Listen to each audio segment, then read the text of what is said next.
তো dear students, আজকে আমরা সপ্তম শ্রেণীর একটি নতুন চ্যাপ্টার বা অধ্যায় পরমাণু, অণু ও রাসায়নিক বিক্রিয়ার পরমাণুর গঠন নিয়ে বিস্তারিত আলোচনা করব।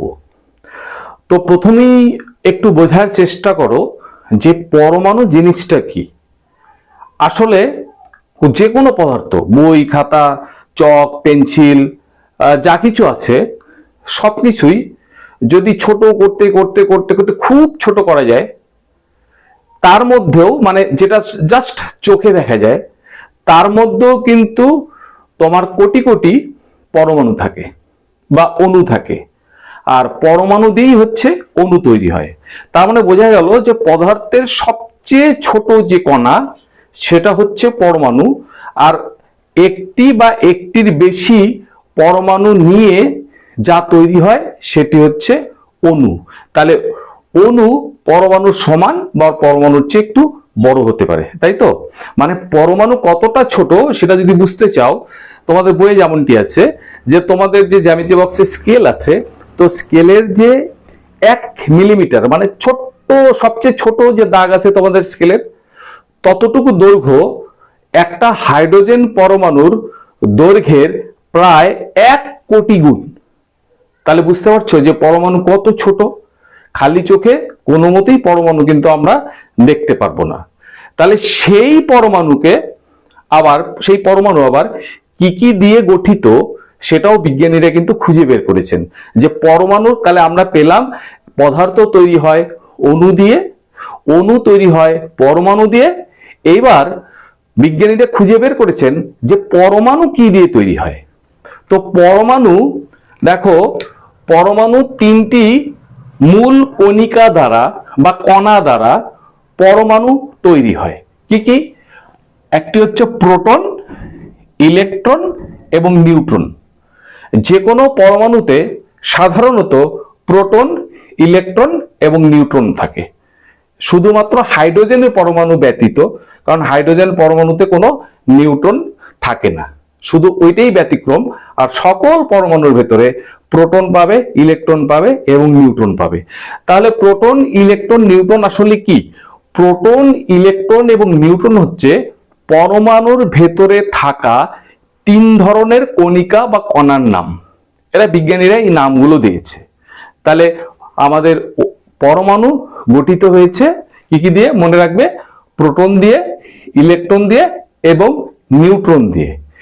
এইবার চলো আমরা জানার চেষ্টা করি যে প্রোটন, ইলেকট্রন এবং নিউট্রন এরা পরমাণুর কোন জায়গায় কিভাবে থাকে। তো তোমরা সৌরজগৎ দেখেছো, সৌরজগতের চিত্র দেখেছো তোমাদের জিওগ্রাফি বা ভূগোল বইয়ে। তো সৌরজগতের কেন্দ্রে থাকে হচ্ছে সূর্য, আর তার চারদিকে হচ্ছে কক্ষপথে অন্যান্য গ্রহ যেগুলো আছে সেগুলো আবর্তিত হয় বা ঘুরতে থাকে, তাই না?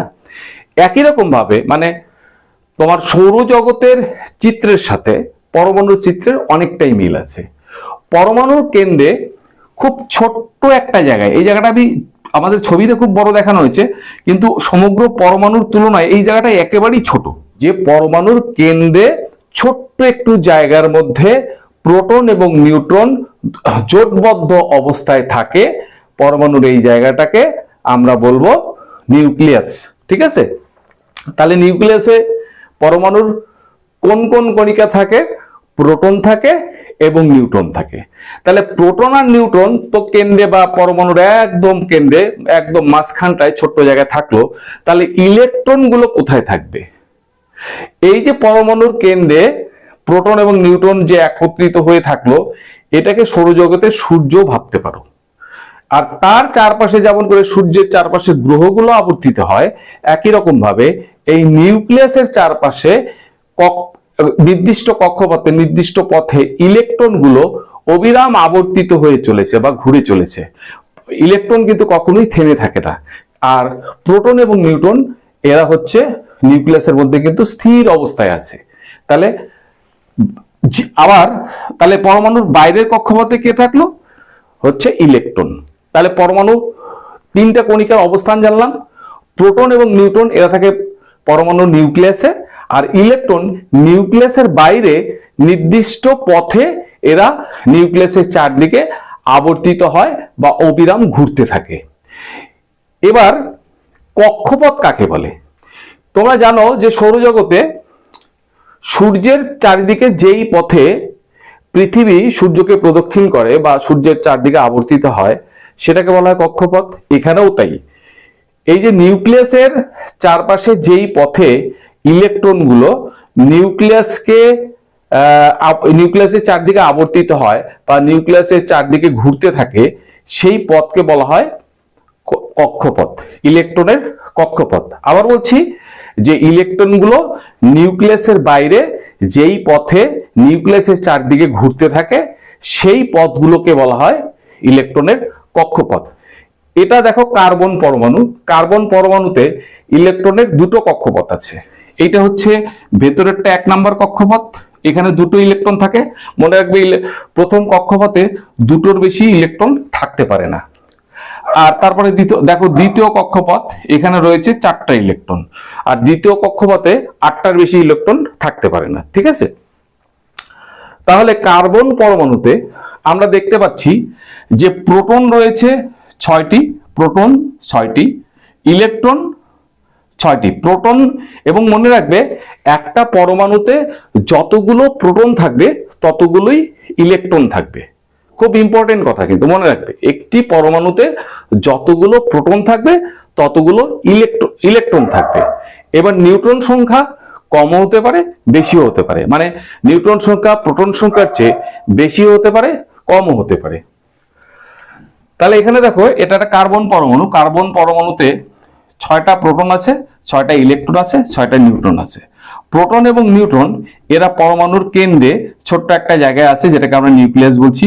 তাহলে 6টা প্রোটন আছে, 6টা নিউট্রন আছে এখানটায়। ঠিক আছে, এখানে যদিও প্রোটন নিউট্রন সমান, সেই জন্য ভেবো না যে সব পরমাণুতেই প্রোটন এবং নিউট্রন সমান হবে, সেটা কিন্তু হবে না। ঠিক আছে, কিন্তু যেটা সমান হবে সেটা হচ্ছে প্রোটন এবং ইলেকট্রন একটা পরমাণুতে সবসময়ই সমান হবে, মানে প্রোটন সংখ্যা যত হবে ইলেকট্রন সংখ্যাও তত হবে।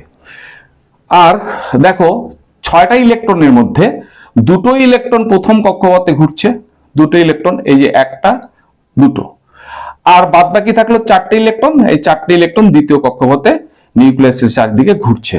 এবার দেখো প্রোটনকে সবসময় একটু গোল চিহ্ন দিয়ে প্লাস দিয়ে প্রোটনকে দেখাতে হয়, আর নিউট্রনকে দেখাতে হয় শুধু একটা গোল চিহ্ন দেবে, এর ভেতরে ফাঁকা থাকবে।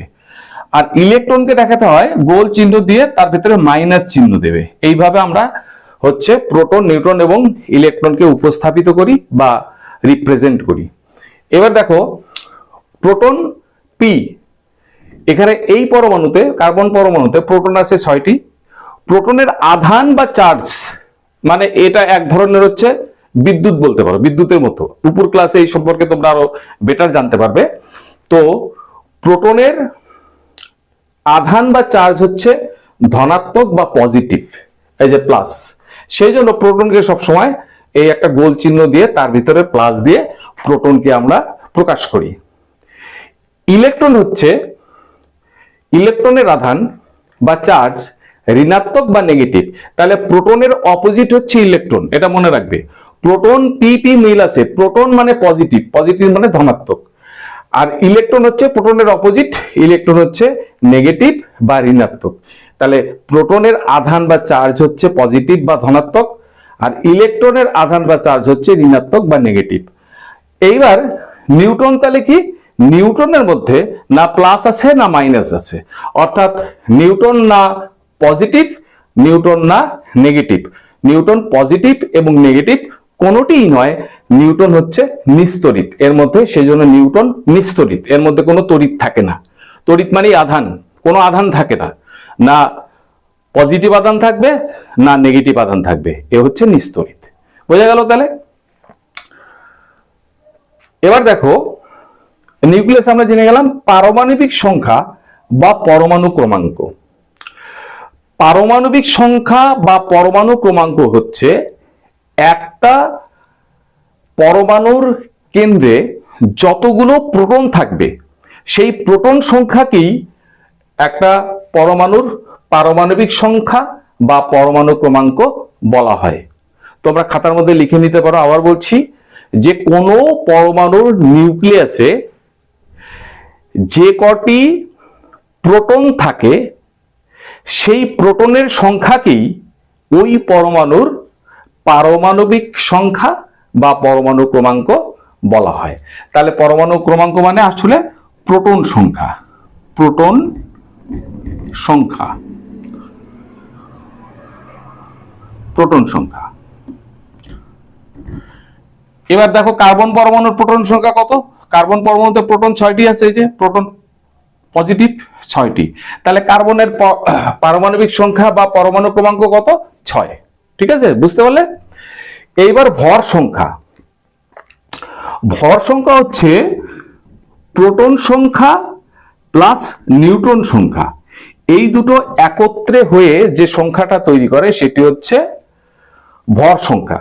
তাহলে দেখো ভর সংখ্যা এবং পারমাণবিক সংখ্যা দুটোই হচ্ছে পরমাণু নিউক্লিয়াসের ঘটনা। নিউক্লিয়াসের ভেতরে যারা আছে তাদের একজন শুধু প্রোটন সংখ্যা তৈরি করছে পারমাণবিক সংখ্যা বা পরমাণু ক্রমাঙ্ক, আর নিউক্লিয়াসের ভেতরে দুটো মিলে প্রোটন এবং নিউট্রন মিলে যে সংখ্যা হচ্ছে, কার্বনের ক্ষেত্রে 6 আর 6, প্রোটন 6টা আছে, নিউট্রন 6টা আছে, তাহলে 6 6 12 হচ্ছে কার্বনের ভর সংখ্যা। ঠিক আছে, তারপরে এইভাবে মনে রাখবে যে পরমাণু নিউক্লিয়াসে প্রোটন এবং নিউট্রন থাকে, এই প্রোটন এবং নিউট্রন সংখ্যা দিয়েই ভর সংখ্যা এবং পারমাণবিক সংখ্যা প্রকাশ করা হয়। যখন পারমাণবিক সংখ্যা বা পরমাণু ক্রমাঙ্ক একই জিনিস যখন বলবে সেটি হচ্ছে প্রোটন সংখ্যা, আর যখন ভর সংখ্যা বলবে তখন একটি পরমাণুর কেন্দ্রে যতগুলো প্রোটন এবং নিউট্রন থাকে তার সমষ্টিকে বলা হয়, সমষ্টি মানে যোগফল, তার সমষ্টি বা যোগফলকে বলা হয় ওই পরমাণুর ভর সংখ্যা। তাহলে ভর সংখ্যা আবার কি বলছি? কোন পরমাণুর নিউক্লিয়াসে যতগুলো প্রোটন এবং নিউট্রন থাকে তার সমষ্টি বা যোগফলকে বলা হয় ওই পরমাণুর ভর সংখ্যা। ঠিক আছে, তাহলে কার্বনের ক্ষেত্রে দেখো প্রোটন আর নিউট্রন মিলে কয়টা হবে? তাহলে প্রোটন আছে 6টা, প্রোটন এই যে প্রোটন 6টা, তাহলে প্রোটন হচ্ছে 6 প্লাস নিউট্রনও 6টা আছে, নিউট্রন আছে 6, তাহলে কত হলো? 12। তাহলে আমাদের এখানে ভর সংখ্যা হচ্ছে, কার্বনের ভর সংখ্যা হচ্ছে 12। এবার মনে রাখবে যে এই যে এখানে ধরো তোমাকে বলে দিল যে কার্বনের একটি পরমাণু, কার্বন পরমাণুর ভর সংখ্যা বললো তোমার 13, আর পারমাণবিক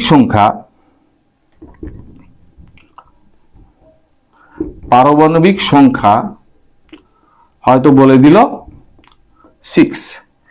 এইবার তোমাকে বললো যে তাহলে সেই পরমাণুর, এই পরমাণু নয় কিন্তু অন্য একটা কার্বন পরমাণু, সেই পরমাণুতে নিউট্রন কটা আছে, প্রোটন কটা আছে, ইলেকট্রন কটা আছে, এটা প্রশ্ন কিন্তু থাকতে পারে। তাহলে তোমরা কি করবে? তোমরা তো জানো যে ভর সংখ্যা মানে প্রোটন প্লাস নিউট্রন, আর পারমাণবিক সংখ্যা মানে প্রোটন। তার মানে তোমরা বুঝতে পারছো যে প্রোটন আর নিউট্রন সংখ্যা মিলে 13টা, আর প্রোটন সংখ্যা হচ্ছে 6টা, তাহলে নিউট্রন সংখ্যা কটা হবে? তাহলে প্রোটন এবং নিউট্রন সংখ্যা যা আছে তার থেকে যদি প্রোটন বাদ দিয়ে দাও তাহলে নিউট্রন থাকবে। অর্থাৎ ভর সংখ্যার থেকে পারমাণবিক সংখ্যা যদি বাদ দেই তাহলে আমরা নিউট্রন সংখ্যা পাবো। তাহলে তার আগে লিখে নিই পারমাণবিক সংখ্যা মানে প্রোটন সংখ্যা, তাহলে প্রোটন সংখ্যা হচ্ছে 6। আর আমি বলেছি একটা পরমাণুতে প্রোটন সংখ্যা এবং ইলেকট্রন সংখ্যা সবসময় সমান হয়, তাহলে আমাদের ইলেকট্রন সংখ্যাও 6 হবে, প্রোটন এবং ইলেকট্রন সবসময় সমান। আর নিউট্রন হবে তোমার, নিউট্রনই যখনই বের করবে নিউট্রন সংখ্যা তখন কি করবে? ভর সংখ্যা মাইনাস করবে হচ্ছে পারমাণবিক সংখ্যা,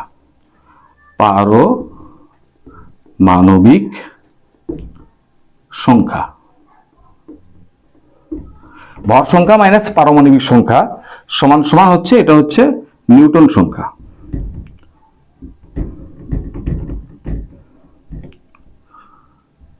নিউটন সংখ্যা সমান সমান ভর সংখ্যা মাইনাস পারমাণবিক সংখ্যা। তাহলে এখানে দেখো ভর সংখ্যা হচ্ছে 13, পারমাণবিক সংখ্যা 6, তাহলে 13 থেকে 6 বাদ দাও, তাহলে কত হবে? 7 হবে, তাহলে এখানে ভর সংখ্যা হবে হচ্ছে নিউটন সংখ্যা হবে হচ্ছে 7। এবার দেখো মিলে গেল। আমরা বলছি ভর সংখ্যা মানে প্রোটন এবং নিউটন সংখ্যার যোগফল, তাহলে প্রোটন 6টা নিউটন 7টা, 6 7 13, তাহলে ভর সংখ্যা 13। আর পারমাণবিক সংখ্যা মানে প্রোটন সংখ্যা, তাহলে সেই জন্য পারমাণবিক সংখ্যা হচ্ছে 6। ক্লিয়ার? এবার দেখো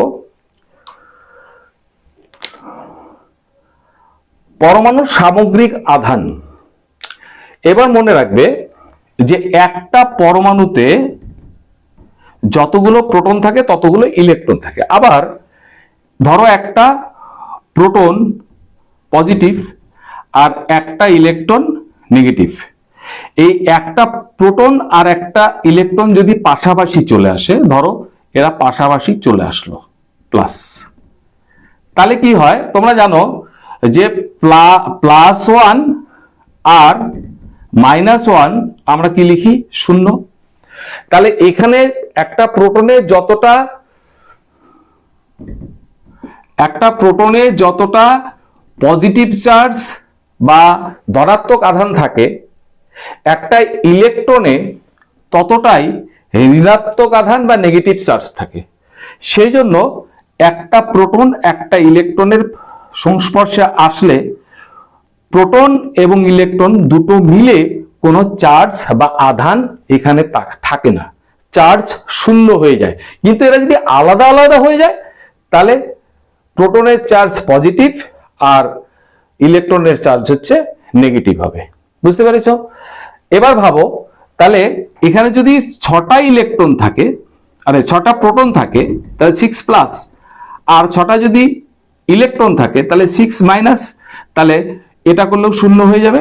সেই জন্য কি হয়, একটা পরমাণুর আধান সবসময় কি হয়, সামগ্রিক আধান সবসময় শূন্য হয়। অর্থাৎ পরমাণুর উপরে সমগ্র পরমাণু যদি আমরা পরীক্ষা করি তাহলে সমগ্র পরমাণুর মধ্যে আমরা কিন্তু কোনো আধান বা চার্জ খুঁজে পাবো না, যদিও ওই পরমাণুর মধ্যেই পজিটিভ চার্জ মানে প্রোটনও আছে, নেগেটিভ চার্জ মানে ইলেকট্রনও রয়েছে। মানে ধরো এই কার্বন পরমাণুই দেখো, এখানে ধরো একটা প্রোটন একটা ইলেকট্রন পাশাপাশি গেলে ইলেকট্রন প্রোটন চার্জ শূন্য হয়ে গেল।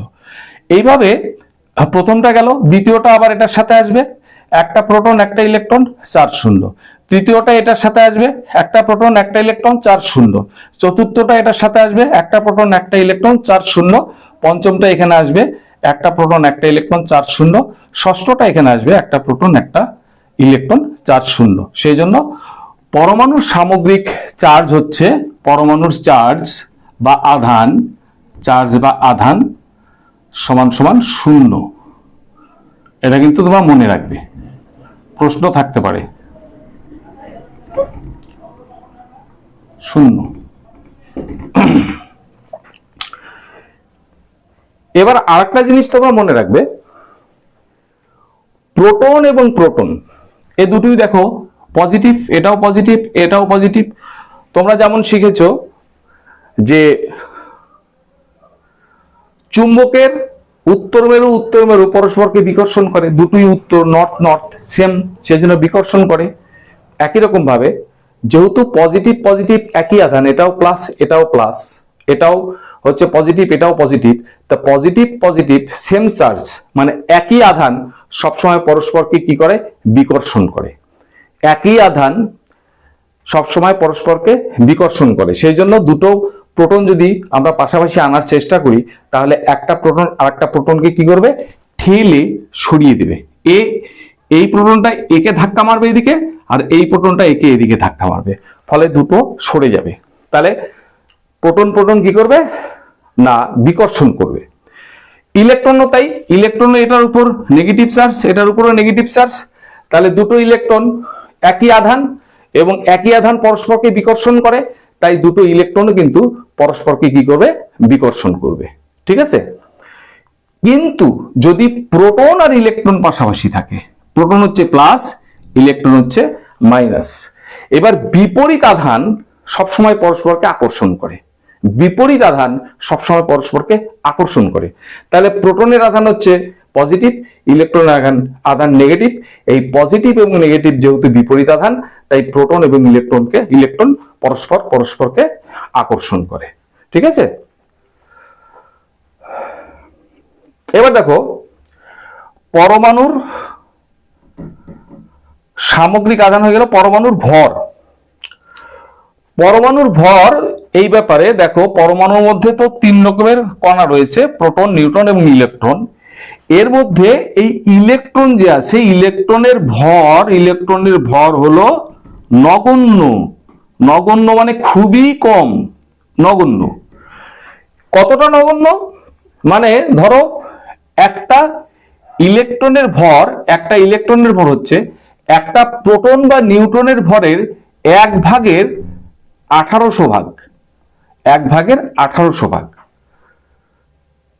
মানে সরি 1800 ভাগের 1 ভাগ। তাহলে কি বললাম? একটা ইলেকট্রনের ভর একটা প্রোটন বা নিউট্রনের ভরের 1800 ভাগের 1 ভাগ। তার মানে কি, যে 1800টা ইলেকট্রন যদি আমি একসাথে করি, তাহলে যা ভর হবে সেটা একটা প্রোটন বা একটা নিউট্রনের ভর হবে। বোঝা গেল ব্যাপারটা? আবার বলছি, একটি ইলেকট্রনের ভর একটি প্রোটন বা নিউট্রনের ভরের 1800 ভাগের 1 ভাগ মাত্র। মানে ধরো একটা প্রোটনের ভর 1800 কেজি, তাহলে একটা প্রোটনের ভর কত বললাম? 1800 কেজি। তাহলে একটা ইলেকট্রনের ভর হবে মাত্র 1 কেজি। আবার একটা নিউট্রনের ভর, সেটাও নিউট্রন এবং প্রোটনের ভর প্রায় সমান, নিউট্রনের ভর সেটাকে ধরো 1800 কেজি, তাহলে একটা ইলেকট্রনের ভর হবে মাত্র 1 কেজি। কিন্তু সংখ্যা তো প্রায় সমানই থাকে, প্রোটন, নিউট্রন এবং ইলেকট্রনের সংখ্যা প্রায় সমানই থাকে। সেই কারণে ইলেকট্রনের ভর এতটাই কম যে আমরা যখন একটা পরমাণুর সামগ্রিক ভর আমরা নেই, তখন ইলেকট্রনের ভরটাকে বাদ দিয়ে দিই, কারণ ওটা খুবই কম, খুবই কম। সেই কারণে কোনো একটা পরমাণুর ভর বলতে আমরা সেই পরমাণুর প্রোটন এবং নিউট্রনের ভরকেই বোঝাই। আর একটা জিনিস তোমরা মনে রাখবে, যে সবচেয়ে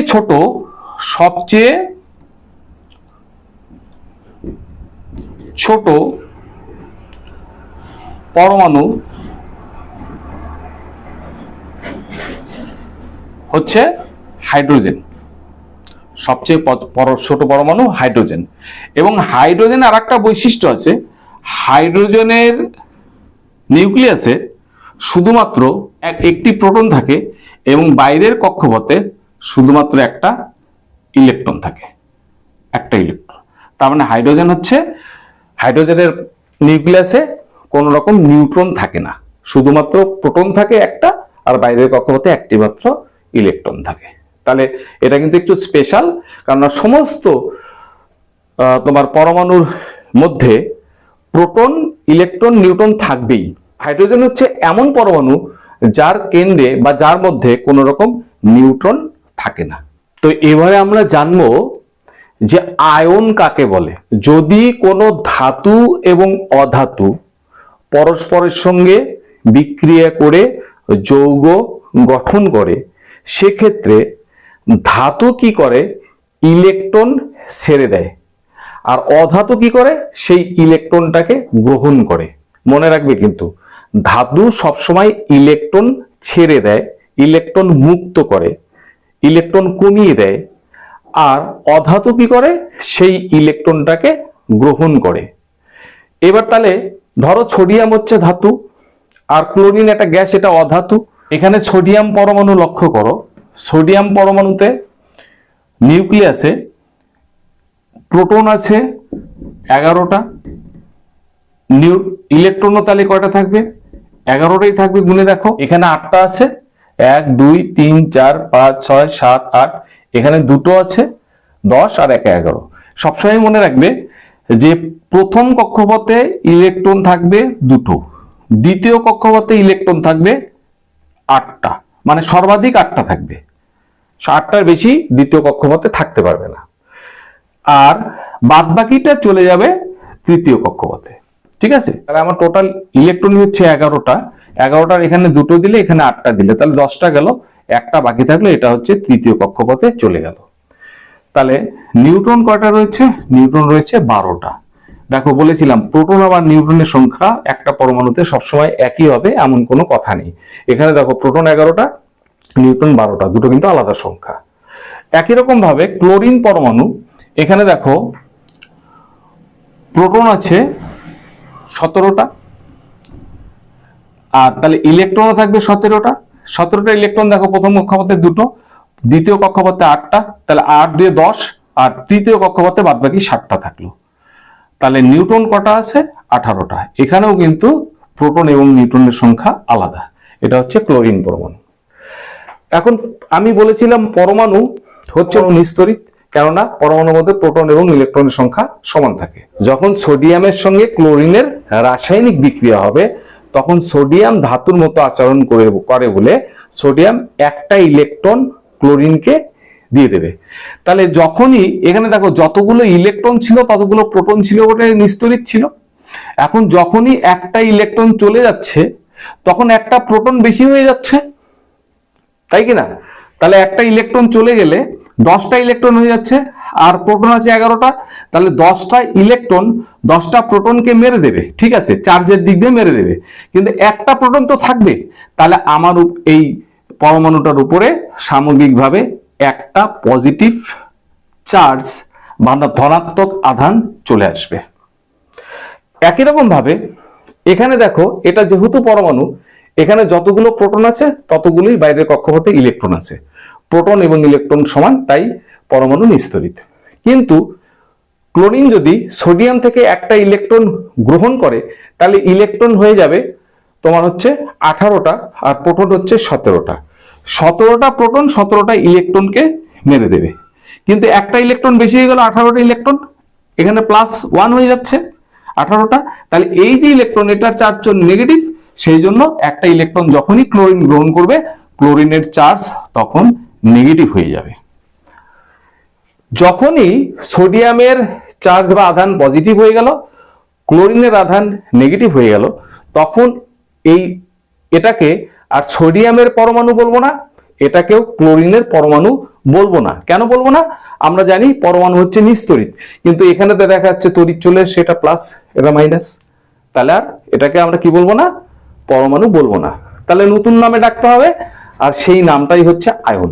তার মানে এটা হচ্ছে সোডিয়ামের আয়ন, এটা হচ্ছে ক্লোরিনের আয়ন।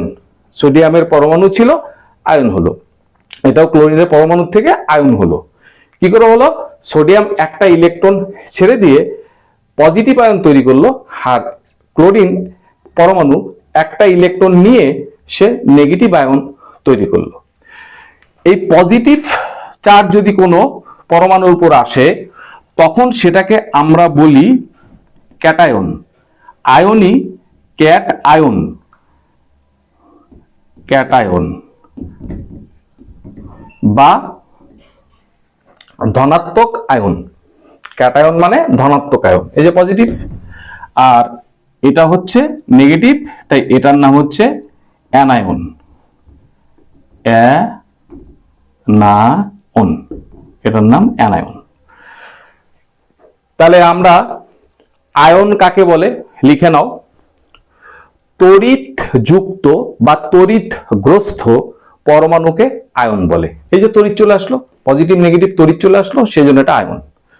তাহলে আয়ন কত রকমের? 2 রকমের, একটা ক্যাটায়ন, একটা অ্যানায়ন। ক্যাটায়ন কি? যে যখন একটা পরমাণু থেকে এক বা একাধিক ইলেকট্রন চলে যায় তখন পরমাণুর উপরে পজিটিভ আধান, পজিটিভ চার্জ বা ধনাত্মক আধান চলে আসে, আর এই অবস্থায় ওই পরমাণুকে বলা হয় ক্যাটায়ন। অর্থাৎ কোনো পরমাণুর আধান যদি পজিটিভ হয়ে যায়, পজিটিভ কখন হবে? ইলেকট্রন চলে গেলে, তখন সেটা ক্যাটায়ন।